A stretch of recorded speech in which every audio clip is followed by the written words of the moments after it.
another session on decision theory. In last lecture, we have learned a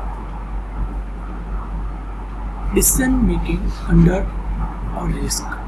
Means there are main three criteria. That is, we have to calculate EMV, expected monitor value.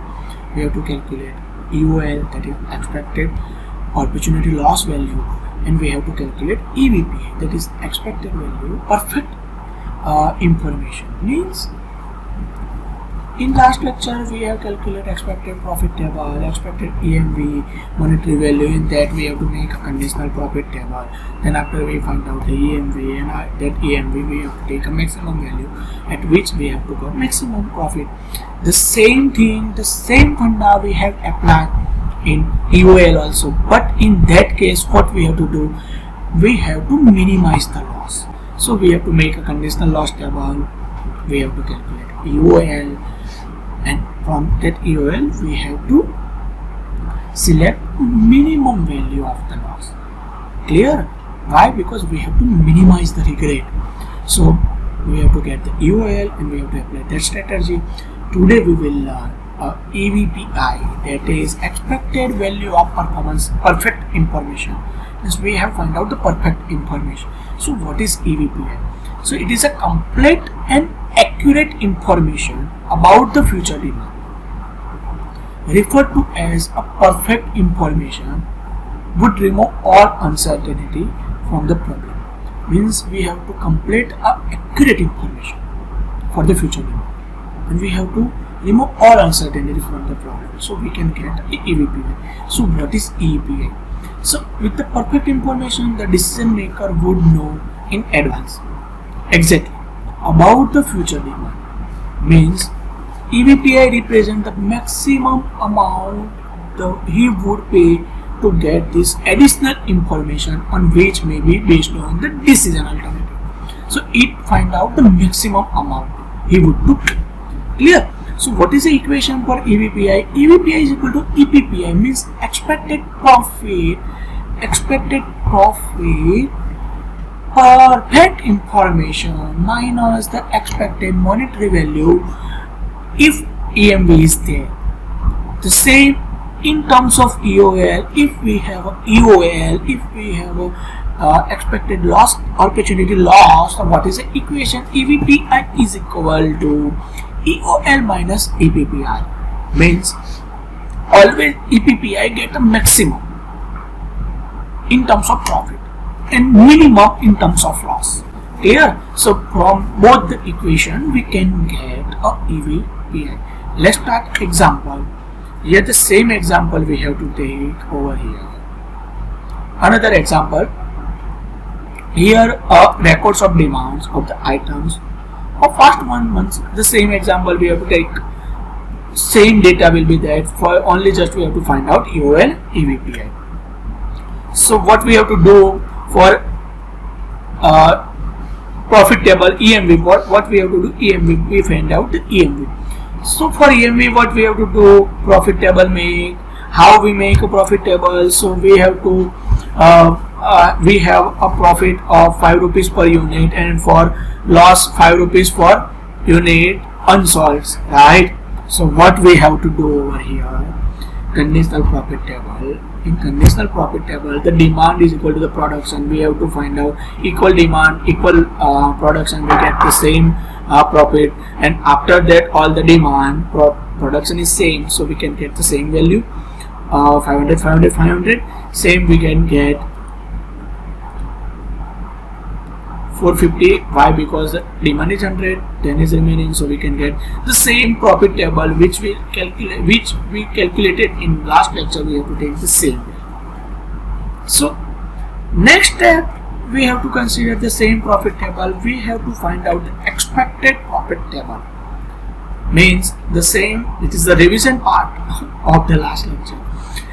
What we have to do? We have to do simple 500 into the probability. We can get expected profit table over here. After getting all the values, or after multiplying all the conditional profit values with the probability, we can get expected profit table or expected profit payoffs of all the demands and productions. So we we take a summation of all the values, we can get a total EMV, that is 500, 545, 565, 545 and 499. These all values we can get, and out of this value we have to select it maximum or minimum. Which value?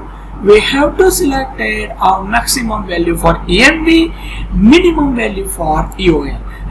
Remember this thing. Clear? So optimum item to be produced is 120 unit and the EMV is equal to 565 rupees. Next we have to calculate EVPI. Same profit table we have to take. What we have to do? Perfect information means we have 100 demands, we have 100 production. That is a perfect information. We haven't that we have calculated over here only the same demand and same production. That is a perfect information.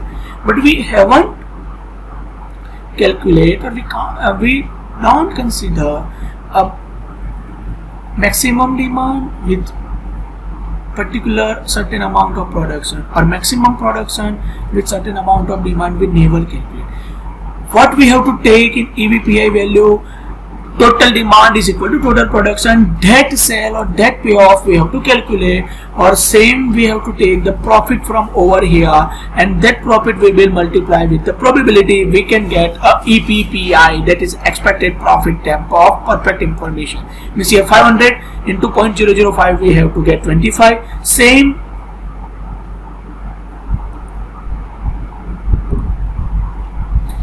we have to take 550. Why? Because that is a 110 demand, 110 production. We have to go on the diagonally in this table.